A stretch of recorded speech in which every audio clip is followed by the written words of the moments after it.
Jeune start-up Agrinum, c'est-à-dire le numérique appliqué à l'agriculture.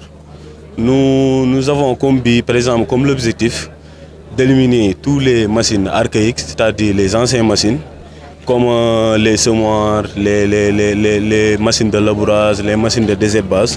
Et pour cela, Agrinum, face à ces problèmes, les différents problèmes qui conduisent à la pénibilité des travaux, l'archaïsme et la lenteur dans les champs.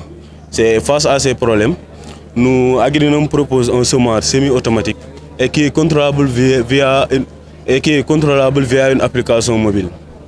Et sur le semoir est équipé par exemple d'une source alimentaire solaire assurant sa mobilité et une carte Bluetooth qui le lie à l'application mobile et un capteur d'ultrasons qui pour gérer la gestion de la quantité du semence restante dans notre boîtier qui contient la semence. Et juste avec l'application mobile, on pourra contrôler notre semoir semi-automatique.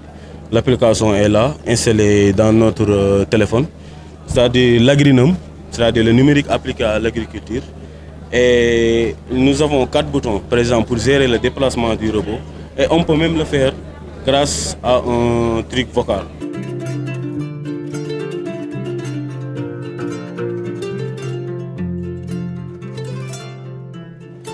Cette manière est un projet qui met à la disposition des agriculteurs une application de détection des maladies. Vu que nous sommes des étudiants de la licence agrotique, c'est une licence à double compétence.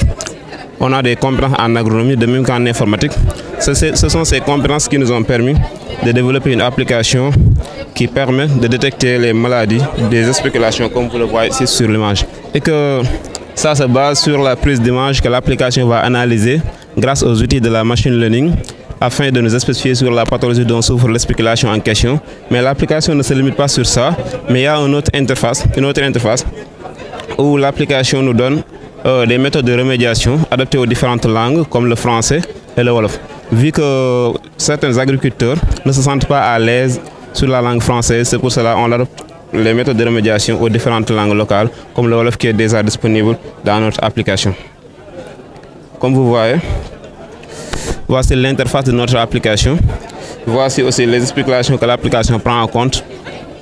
On peut aussi scanner ici pour avoir une vue globale sur les spéculations afin de pouvoir remédier cela. Moi, je suis le responsable de l'entreprise Bismillah Délices qui fabrique des biscuits à base de nos produits locaux tels que le mil, le maïs, etc.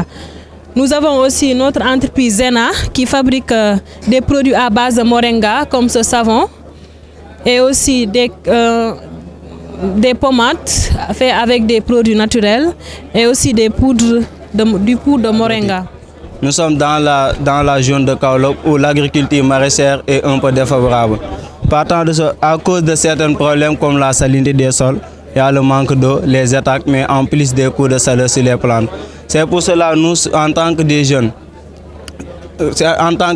on propose à ces agriculteurs une serre agroécologique intelligente qui consiste à installer une serre artisanale avec les matériaux de récupération comme le moustiquaire et le bois. On peut utiliser l'eucalyptus ou bien le nîmes. Équipé d'un réseau de capteurs pour créer un microclimat. On a aussi installé à l'intérieur de la serre des capteurs pour maîtriser les paramètres climatiques à l'intérieur de la serre pour pouvoir faire l'agriculture maraîchère en toute saison. Comme on a notre expérience, on a un capteur d'humidité, on a relié avec la pompe pour l'irrigation automatique. C'est-à-dire, une fois que le capteur détecte que la plante a besoin d'eau, la pompe se déclenche automatiquement. À un instant donné où le taux d'humidité est suffisant, la pompe s'arrête. On a aussi programmé nos capteurs à travers nos connaissances sur les itinéraires techniques de la plante, parce que toutes les plantes n'ont pas les mêmes spécifications.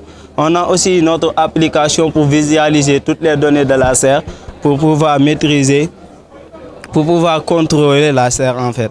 Bon, on peut faire notre expérience pour vous montrer comment l'irrigation se passe. On a ici, vous voyez, les données sont en fonction du taux d'humidité. Nous sommes à 83% La plante n'a pas besoin d'eau. C'est pour cela que la pompe ne se déclenche pas. Mais si on change, on met ça dans un milieu où c'est sec, la pompe se déclenche et l'irrigation est automatique. Vous voyez, la déclencher la pompe parce que la plante a besoin d'eau. Vous savez, de plus en plus actuellement dans les universités, et on parle beaucoup de services à la communauté, et c'est dans ce contexte que cet incubateur a été mis en place pour accompagner les étudiants porteurs de projets, mais aussi les jeunes issus de la communauté. Et l'incubateur Dekkal Yaakaar, à travers son programme, accompagne spécifiquement les étudiants porteurs de projets dans les secteurs de l'économie verte et de l'économie numérique à travers deux parcours. Un parcours de pré-incubation avec les projets qui sont en phase de gestation où on les accompagne à structurer et peaufiner leur idée de projet, mais aussi à travers un parcours d'incubation où nous sélectionnons les projets un peu plus avancés, un peu plus matures. L'objectif de cette incubation, c'est que la fin, le porteur de projet puisse mettre sur le marché un produit fiable, donc ou bien un prototype fonctionnel. Donc c'est ce qu'on fait actuellement au niveau de l'incubateur et vous avez vu toutes ces innovations que nos incubateurs sont en train de montrer dans cette première édition de la Biennale de la recherche, de l'innovation et de l'industrialisation.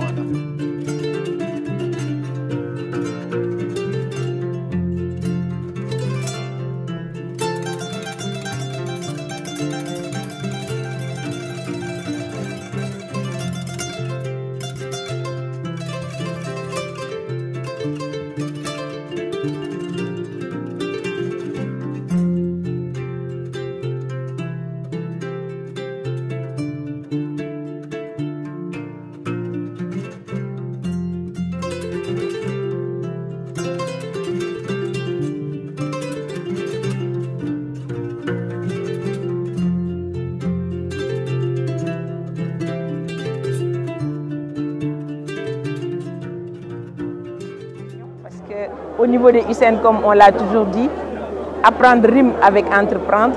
Et donc là, ce que les étudiants exposent aujourd'hui témoigne vraiment de ce slogan.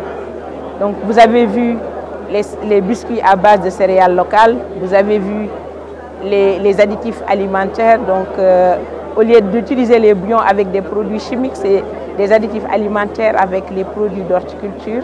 Et vous avez vu également le robot qui est le semoir semi-automatique qui marche avec l'énergie solaire et le Smart Serre avec les produits de récupération que les étudiants ont pu mettre en exergue et exposer au niveau de cette biennale, qui est une biennale qui va permettre beaucoup d'échanges et qui va ouvrir beaucoup de partenariats entre les universités, les institutions de recherche et le secteur privé. Actuellement, donc, on parle de transition agroécologique, c'est important pour le projet PA Pétale qui, donc, dans ses objectifs, va promouvoir l'enseignement professionnalisant donc, en rapport avec l'agroécologie, notamment donc, avec des licences qui concernent l'agroécologie, aussi bien du point de vue de la production, mais également du point de vue de la transformation et des produits agroalimentaires.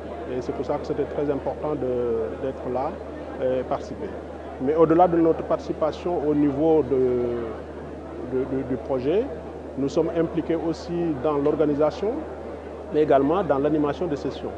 Personnellement, je dois animer une session donc, dans l'agriculture intelligente où on va parler d'agroécologie, en quoi donc l'agroécologie peut contribuer à l'agriculture, à une réduction donc, de l'adaptation au changement climatique, mais aussi comment est-ce qu'on peut contribuer à la production, à l'augmentation de la production, tout en minimisant donc l'impact des changements climatiques.